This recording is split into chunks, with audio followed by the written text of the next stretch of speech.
yeah, in addition to that, though, we also have at least some good news with Christian Hafrenson, current editor-in-chief of WikiLeaks, tweeting, quote, "The UK courts and tribunals recognize WikiLeaks as a media organization and Assange as a journalist. At least they get this right, so should everybody else." And George, I know that, we both know that, newspapers in the wake of Assange's arrest and many journalistic figures have been, bleating for weeks that Assange is not a journalist. So I'm glad to see them at least rebuffed on this angle. Basically, these publications that Consortium News has now been running a series revisiting, like the Afghan War Diaries, the Iraq War Logs, Cablegate, Collateral Murder. Well, not Collateral Murder, but definitely Cablegate, the Iraq War Logs, and Afghan War Diaries. They were published in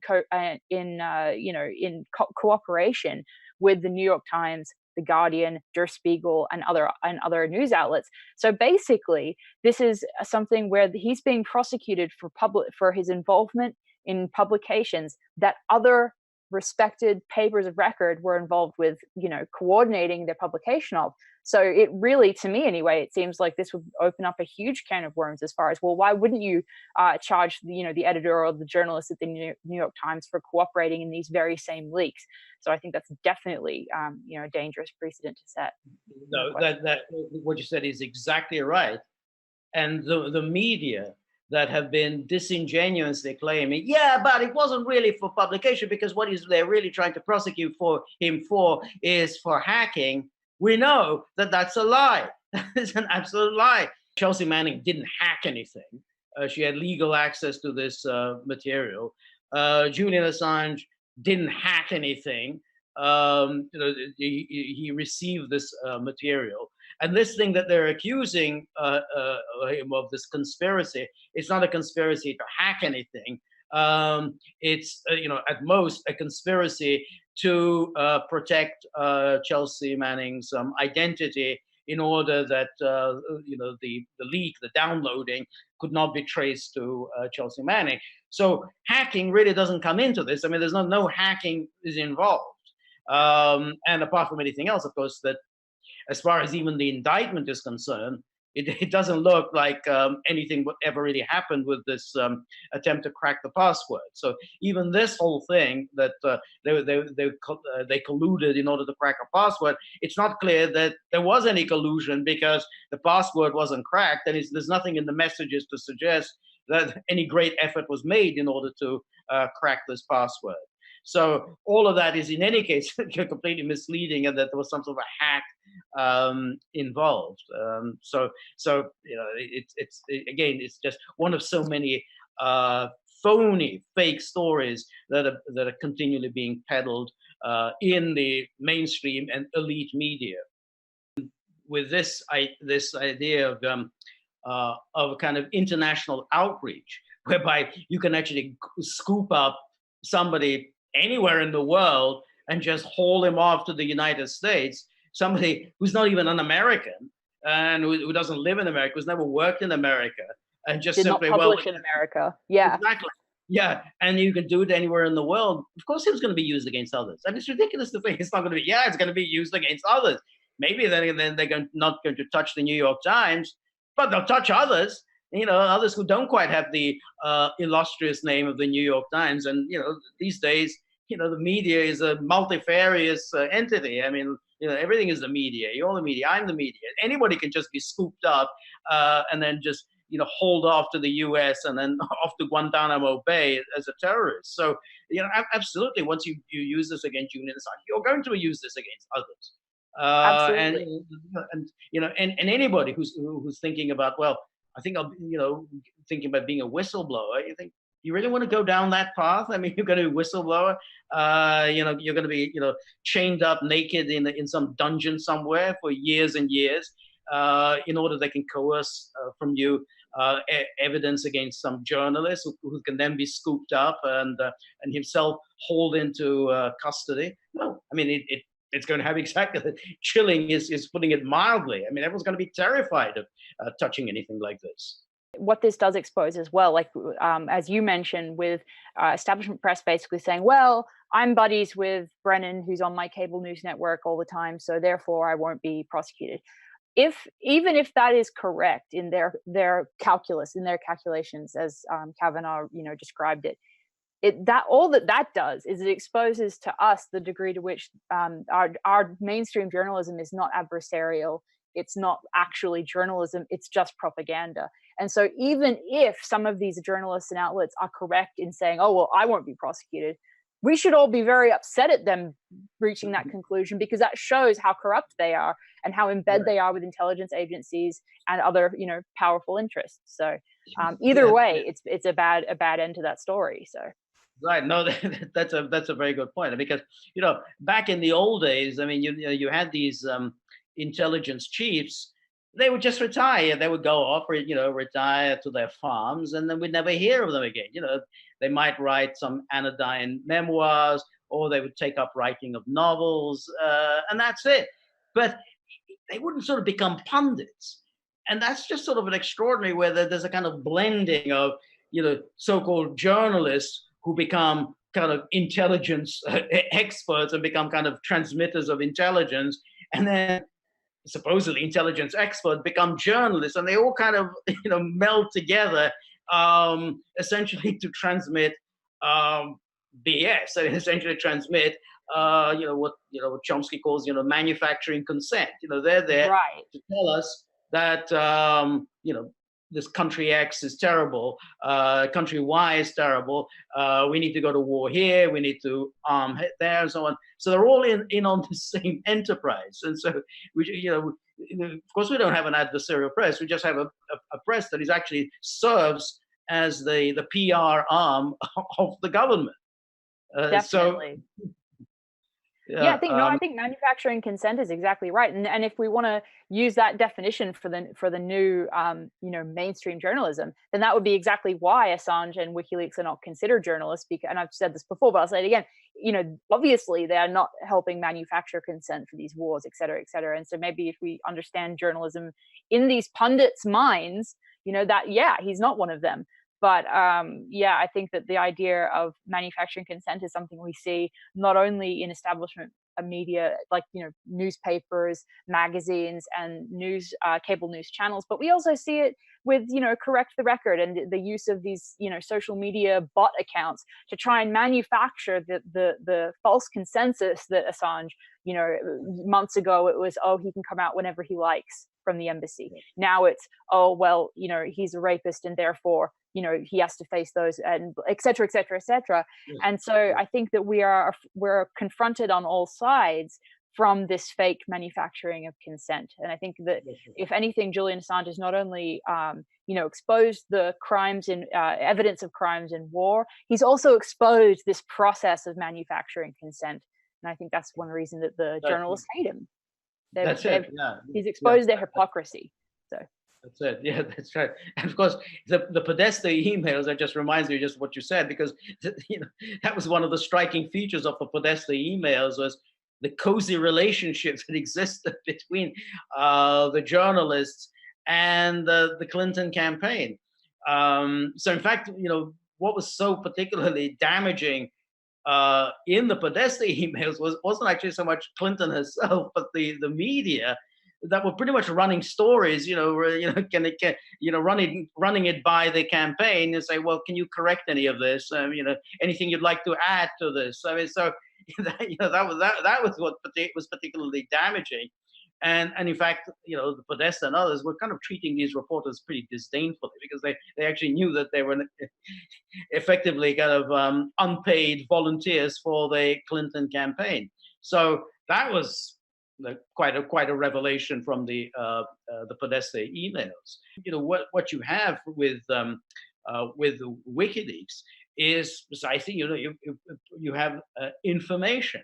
You're not in the business of manufacturing consent. You actually providing information, the kind of information you want to know about.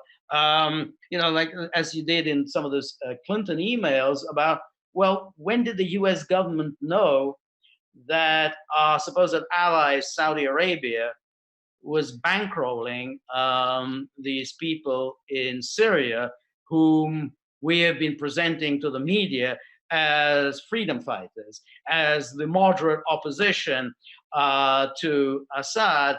And even though we know that they're all a bunch of jihadis, and that they are being financed and armed by our allies in Saudi Arabia. So that's in the emails. Now, don't you think that, you know, an informed public should be aware of this? Well, you mean you knew that these people were a bunch of crazies? They weren't moderate opposition, and you knew that they were being bankrolled by your allies. You did nothing about this. You never mentioned this to anyone. I mean, I don't know. It just seems to be something that the public should know about. No. And so, I mean, and again, I mean, you found this yourself, is when you think of the people who condemned Julian Assange, you ask them, well, what is it that you don't like is published? I mean, is it the Guantanamo stuff? I mean, is it the Cablegate? Is it the Iraq war logs and the Afghan? Is it Iraq war diaries? I can't remember, war logs or Afghan diaries. Which of these you don't want published? Which of these you don't think should have been published? The collateral murder video, that you think that shouldn't have been published? You know, what would you want not published, since you think he's such a terrible person and he's done so many terrible things? Which of these would you say shouldn't have seen the light of day? Definitely, without question. And I got a question basically in chat that basically said that they wanted an explanation for why it would be that the powers that be would prefer to extradite from Sweden rather than the UK. So basically, I mean, I'm not a lawyer, first of all, so I can't, you know, I'm not. This is not some sort of you know, legal statement. But in my opinion, I think that the reason would be that they want to sort of hide or deflect from the fact that they are politically extraditing him to the United States unfairly. And so basically, if they can extradite to Sweden first and make it about this other issue, then that hides their responsibility and their complicit actions towards Assange. UK is a big media center. I mean, so you can't hide things in the UK. So you can't just do things surreptitiously. Everybody's paying attention to what's going on in the UK. You know, in Stockholm, who goes to Stockholm? I mean, you know, nobody. You know, most people don't know where it is. So you can actually do things more surreptitiously. You know, from one day to the next, he's gone. You know, no one even, you know, no one's the wiser for it. You know, hey, I thought he was in Stockholm. No, actually, he's on a plane onto the United States because the court has ruled. That's it. You know, case over. I mean, so I just think that a lot of things can be done more easily in Sweden than in the UK. And then in the UK, you do have this. You know, you have a legal procedure, and you can pursue a legal procedure. As you know, it's becoming clear now that the US isn't really succeeding in the UK. I mean, they've just come up with a bowl of nothing, and they're in a lot of trouble. So they may figure that they're going to have an easier ride in Sweden. So that's why I kind of think that this pressure has been applied for Sweden to reintroduce this case. It's not at all clear the Swedes are particularly enthusiastic about it. I mean, if they were enthusiastic, they would have indicted him. Don't say, you think he committed rape, so we want to interview him.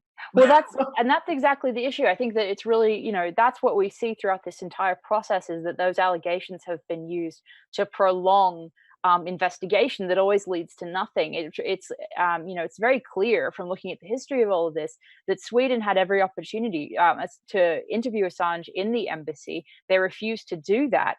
And even the Swedish authorities, we know from Stephanie Maritzi's FOIA, that they were, thinking about dropping the investigation as far back as 2013. The UK then pressured them to keep up that investigation going until 2017, when it was finally dropped. So I think that basically, and I think this again goes back to the question about, well, why would the UK want to force this off on Sweden?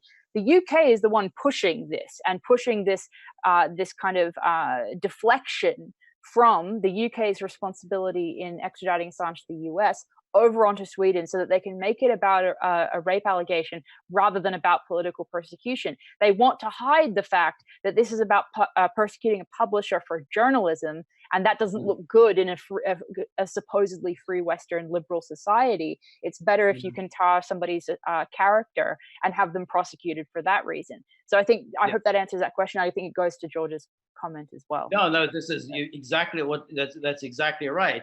Because then you say, well, look, he's a rapist, and people turn against him. Well, I used to think he was a good guy, but he's a rapist. Well, I don't know. I know that doesn't it makes him sound like a bad guy. So that's very important. And then you've got the whole kind of politically correct, liberal crowd, the sort of the Jeremy Corbyn types, who then can say that, well, I'm not a little happy about it going to the Americans, but he's raped. Well, that's a big deal. He's got to answer those charges. But of course, it's a fraud. The Swedish case was a fraud from the start, and I think plenty of people have written about this. I mean, John Pilger has written about this, and others have written about it, that the case was bogus from the start. And there was a reason why the initial Swedish prosecutor dropped the case. She dropped the case right away. She knew there was nothing to it. And then they restarted this case. And then, as you say, they tried to drop it again in 2013. They were prevented from doing so. And even now, following his arrest, they haven't exactly jumped on, and said, yes, oh, great, now we can get our hands on him.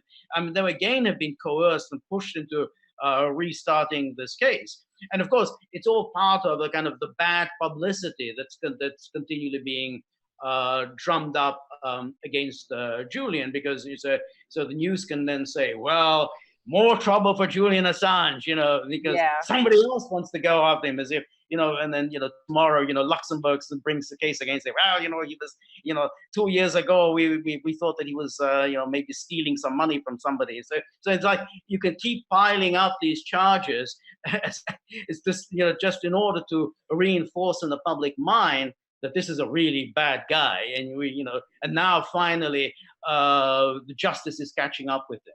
So, absolutely, the Swedish case is just bogus, but it's a very useful way of smearing him in the public mind.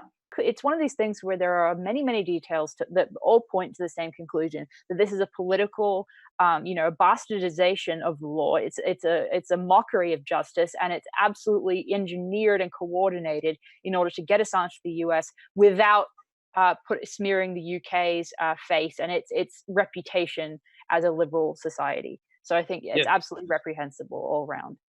So clearly, that they don't have a case, and that this is just simply a mechanism to, essentially try to enforce that ridiculous warrant to get him into custody. And then once he's in custody, presumably they can just simply pack him up on a plane. As soon as his plane lands on the tarmac in Stockholm, they can just simply transfer him onto a U.S. aircraft and, heading straight to the U.S. I mean, that's what it looks like with what the scenario is. But, as you say, that doesn't stop fake news from being published on the subject. And I think ultimately what it comes down to is a really sad attempt to just deflect, whether it's onto the Swedish allegations, whether it's on, the Trump-Russia collusion fairy tale.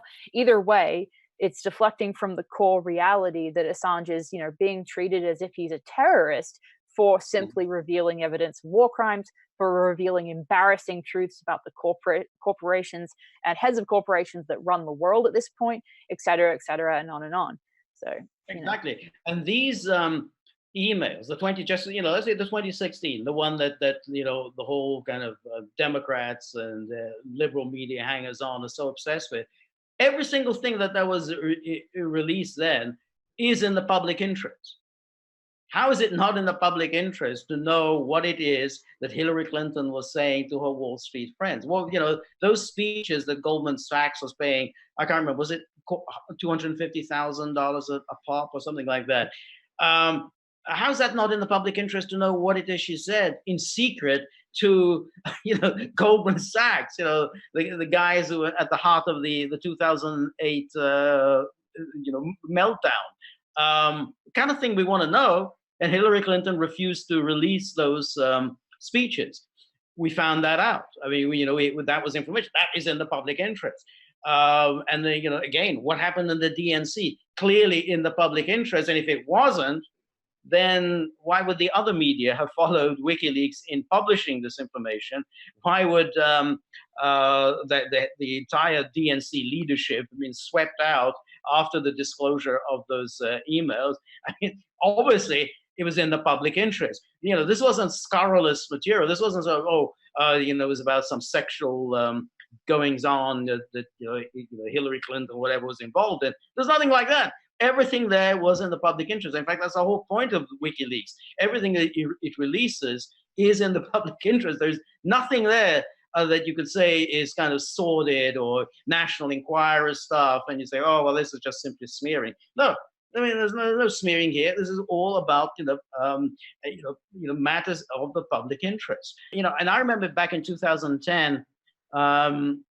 When he had just published, I can't remember what exactly he had published, some big thing, but was it the Afghan or Iraq? I can't remember exactly what was published. And then 2 days later, there was the sensational headline, Julian Assange arrested for rape. And you knew, anybody who's been around, who's followed the news, would know this is BS. You mean this person that the US government gets its hands on, and they wanted to get their hands on him in 2010, this person, lo and behold, he commits rape. That's a really, that's a really, really, happy coincidence that it should happen all at the same time. You knew it, so it was nonsense. And of course, then 2 days later, the charges were dropped. And then, what a surprise, they're reinstated. Then, though, he wasn't arrested until, I think, December 2nd, 2010, which happened to be within 3 days-ish, 3 or 4 days of Cablegate's release. So it's incredible the way in which, that escalation of persecution went right along with any escalation or any new releases by WikiLeaks. Again, as you say, to change the headlines from, look what's been revealed in Cablegate, look what's been revealed in the Afghan or Iraq war logs. Let's change the narrative over to Assange's character, for sure. Right. And you got to remember that when these CIA guys broke into Daniel Ellsberg's psychiatrist's office. Now, why were they doing this? Why would they go to somebody's psychiatrist's office other than to get unflattering information about him so that they can then, plaster this all over the media, some sordid, sexual things or whatever they were hoping to find in his psychiatrist's office. But there's a reason. Why do you do it? Somebody you don't like.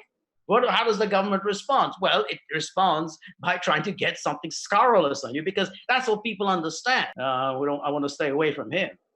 Right. No, and and you're really right in bringing up a historical kind of precedent for this, the context. I mean, we saw, infamously, the FBI threaten Martin Luther King with allegations. We will release this allegation that you were, participating in orgies, etc. So again, targeting an activist, or in Assange's case, a journalist, but in Martin Luther King's case, an activist, with sexual allegations to tarnish their character is something that is decades and decades old. And we saw, and as we mentioned earlier, we saw an intensification of that when Moreno came forward and was talking to all of these different news outlets about those types of allegations within days of Assange's arrest. It was a blatant attempt to do exactly that. And I also want to read out a tweet from John Pilger that was addressing these allegations against Assange. Pilger said, quote, and this is a tweet, he said, quote, Sweden suppresses vital evidence in the Assange case. Damning texts from the women include, quote, I did not want to put any charges against JA, and quote, it was the police who fabricated the charges. And that's the end of the quote. And then Pilger adds, once extradited, Assange faces a secret trial with no jury. This is an epic injustice. And I think it's really important to note as well that, during this entire process, I believe, and, anybody can correct me if I'm wrong, but I believe that Assange's lawyers were not even allowed to, actually copy and take official note of the text themselves. The prosecutor at the time, Marianne Nye, who was infamously kind of corrupt, wouldn't even let them copy it down directly. They had to copy it from memory. I mean, it's just, and that again creates a situation where his lawyers could be, basically accused of making the text up. So it tries to throw it tries to tarnish that text message evidence, which although very real, they were not allowed to take proper record of. So anyway, it's just absolutely ridiculous. At every stage of this, these quote unquote investigations, there has been corruption, up to the gills within the entire scenario. So that's they're exactly right. And then, when it was revealed about the